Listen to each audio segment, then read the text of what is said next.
آپ کے مرید کہنے لگے یہ کھلا تو فلا تاریخ میں غوث اعظم نے ہوا میں اچھال دی تھی، تو گویا کہ غوث اعظم اپنی خانقاہ میں بیٹھ کر کے کئی میلوں دور جنگل میں اپنے مریدوں کی حفاظت کام رکھا ہے۔ اسی طریقے سے اللہ تعالیٰ نے تمام ولیوں میں غوث اعظم کا مقام رکھا ہے۔ اللہ تعالیٰ نے ہمارے اور آپ کے پیارے آقا کو تمام نبیوں کا سردار بنایا اور غوث اعظم کو تمام ولیوں کا سردار بنایا۔ لیکن اب یہ جیسے جیسے زمانہ آگے بڑھ رہا ہے تو اب ایسا لگ رہا ہے کہ غوث اعظم رضی اللہ تعالیٰ کی محبت جو لوگوں کے دلوں میں پہلے تھی اب وہ کم ہوتی جا رہی ہے۔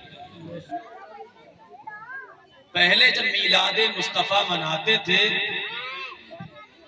وہ بتاشے آتے تھے یا کھیلے یا تھوڑی نکتی لا کر کے جلیبی لا کر کے رکھ دی اور صاحب میلاد ہو گئی اور پورا محلہ بیٹھ کر کے سنتا تھا۔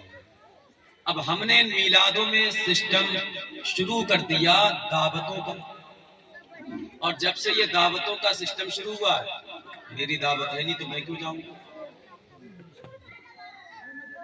اور پھر جب دعوتیں ہونے لگی تو پہلے اگر کوئی بھگونا بنا لیتا دیگ چڑھا لیتا تو اس کا مطلب یہ ہوتا تھا کہ جتنے لوگ میلاد میں آئیں گے انہی کو کھلا دیں گے،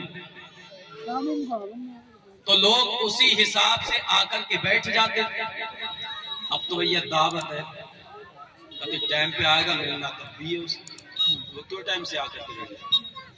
پہلے ہوتا تھا لنگر، اب لنگر نہیں ہے، ہو رہی ہے دعوت۔ تو بہت سارے لوگوں کو میں نے یہ کہتے ہوئے سنا، اور تقریر کیا بس یہی تقریر ہے جو حالات چل رہے ہیں وہی باتیں ہم سمجھتے ہیں۔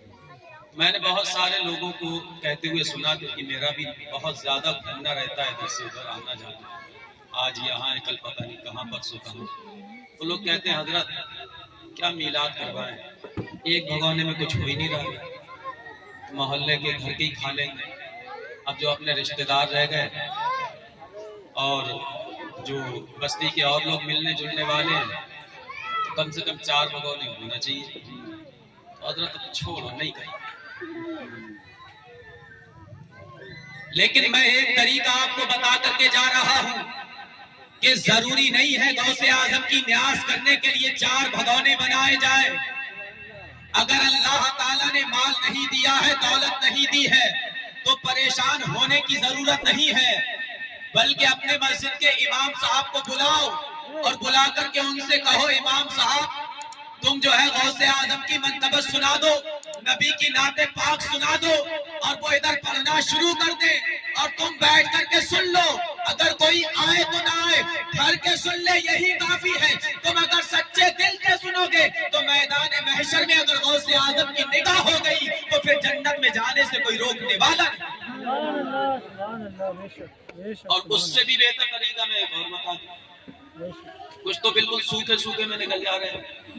اب سب سے بڑی وجہ کیا ہے؟ ہمارے پاس میں علم نہیں ہے، علم نہیں ہے تو ساری کیا کہتے ہیں ہمیں کٹھنائیاں نظر آ رہی ہیں دین میں، ورنہ دین میں بہت آسانی ہے۔ غوث اعظم کی میلاد منانے کے لیے اپنے بچوں کو بٹھاؤ، خود بیٹھ جاؤ اور بیٹھ کر کے اپنے بچوں سے کہو بیٹا درود پاک پڑھو، ادھر آپ کے بچے درود پاک پڑھنے لگے، ادھر تم درود پاک پڑھنے لگو، 10 20 50 روپے کی جو بھی سیرینی لا کر کے رکھ لو، اور رکھنے کے بعد میں جب بچے درود پاک پڑھتے رہے تم بھی درود پاک پڑھ لو، کچھ ٹائم اسی طریقے سے درود پاک پڑھتے پڑھتے گزار دو، آخر میں اپنے ہاتھوں کو اٹھاؤ اور اٹھا کر کے کہو یا اللہ میں نے جو درود پاک پڑھا ہے، میرے بچوں نے جو درود پاک پڑھا ہے، اس کا ثواب حضور کی بارگاہ میں اور غوث اعظم کی بارگاہ میں پیش کرتا ہوں، تو قبول فرما۔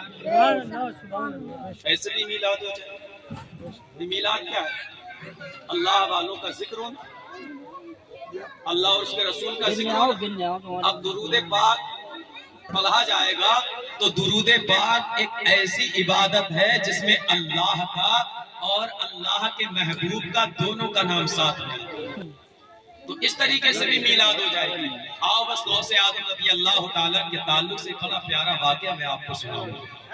غوث اعظم رضی اللہ تعالیٰ نے اپنی خانقاہ میں بیٹھے ہوئے تھے اور مریدین آپ کے سامنے تھے، تو اچانک سے غوث اعظم رضی اللہ تعالیٰ اٹھے اور اٹھنے کے بعد آپ نے وضو کیا، اور وضو کرنے کے بعد 2 رکعت نماز پڑھی، اور 2 رکعت نماز پڑھنے کے بعد آپ نے ایک زور سے چیخ ماری، یعنی چلائے، اور اپنی کھڑاؤں کو اٹھایا، ہوا میں اچھال دیا۔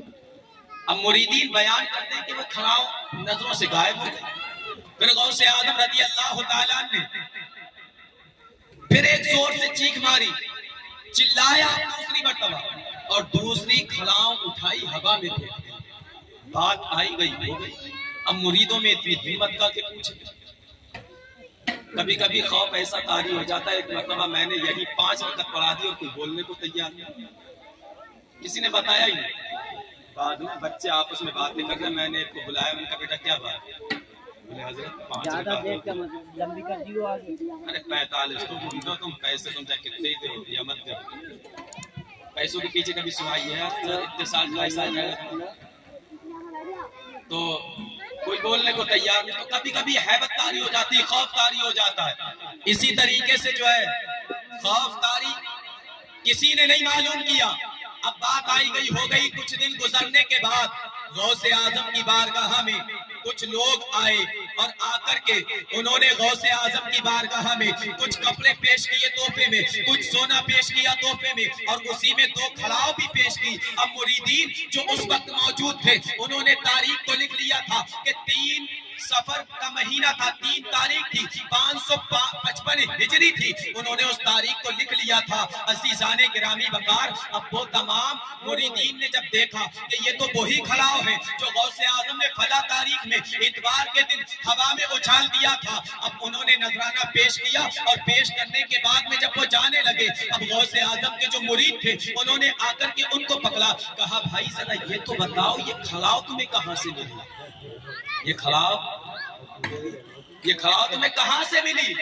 تو غوث اعظم رضی اللہ تعالیٰ عنہ کے ان غلاموں نے کہا کہ ہم سفر کر رہے تھے، ہم جنگل کے علاقے میں جب پہنچے تو ڈاکوؤں نے ہم پر حملہ کر دیا، اور ڈاکوؤں کے 2 سردار تھے، انہوں نے جب ہم پر حملہ کیا اور ان کے جو 2 سردار تھے انہوں نے ہمارے کچھ لوگوں کو قتل کیا اور ہمارا مال اسباب سب لوٹ لیا۔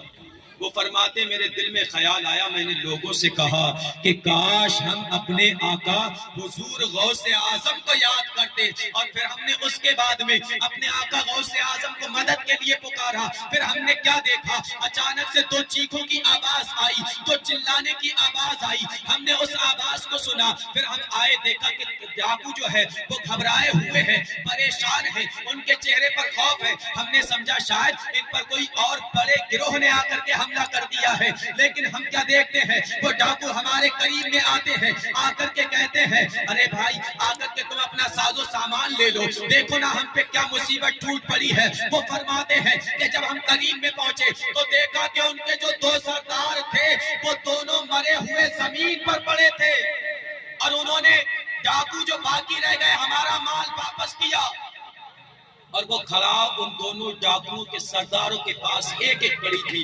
اب وہ ڈاکو کہتے ہیں کہ یہ کھڑاؤ ہمیں نہیں پتا کہاں سے آئی، اور ہمارے ڈاکوؤں پہ یہ جو ہے ضربیں لگانے لگی، ڈاکوؤں کو ان کھڑاؤں سے جو ہے مارا جانے لگا، لیکن مارنے والا کوئی نظر نہیں آ رہا تھا۔ اللہ اکبر! تو وہ کہتے ہیں کہ یہ وحی کا یہ واقعہ ہے، ہم نے وحی سے یہ کھڑاؤ اٹھا لی ہے، وحی سے اٹھا کر کے لائے ہیں۔ تو آپ کے مرید کہنے لگے یہ کھڑاؤ تو فلاں تاریخ میں غوث اعظم نے ہوا میں اچھال دی تھی، تو گویا کہ غوث اعظم اپنی خانقاہ میں بیٹھ کر کے کئی میلوں دور جنگل میں اپنے مریدوں کی حفاظت کرتا۔ اچھا بتاؤ، اب اگر سچے دل سے ہم غوث اعظم کو یہاں بیٹھ کر کے یاد کریں گے تو کیا ہماری مدد نہیں کریں گے؟ اور ہم بھولتے جا رہے ہیں غوث اعظم کو، جبکہ ہمارے باپ دادا نے غوث اعظم کی بارگاہ سے سب کچھ پایا۔ کسی کی اولاد نہیں ہو رہی ہے، صاحب یا تو جا رہا ہے بغداد شریف یا جا رہا ہے اجمیر شریف، موٹے موٹے رہ گئے، اور وہاں ہو کر کے آئے اگر سچے دل سے تو اللہ کے کرم سے اولاد مل گئی۔ بہت سارے تو ایسے ہیں جن کے نام ہی مراد رکھ دیے گئے، بیٹھوں گا ٹھہرے کہ صاحب بڑی مرادوں سے مانگا ہے غریب چلو نواز چلو کی خود بارگاہ بھی میں، بڑی مرادوں سے مانگا ہے بغداد شریف یہ میں۔ رکھو یہ تو ارے یہ اس طریقے سے غوث اعظم رضی اللہ تعالیٰ کا ہمارے باپ دادا آبا و اجداد یاد کرتے تھے، لیکن ہم اس کو بھولتے جا رہے ہیں، تو اس کو بھولیے مت۔ غوث اعظم رضی اللہ تعالیٰ کا سب سے پہلا پیغام کہ علم دین حاصل کیا۔ خود فرماتے ہیں درست العلم حتی صرت قطبہ، میں علم دین حاصل کرتا رہا یہاں تک کہ اللہ تعالیٰ نے مجھے قطبیت کے مرتبے پر فائز کر دیا۔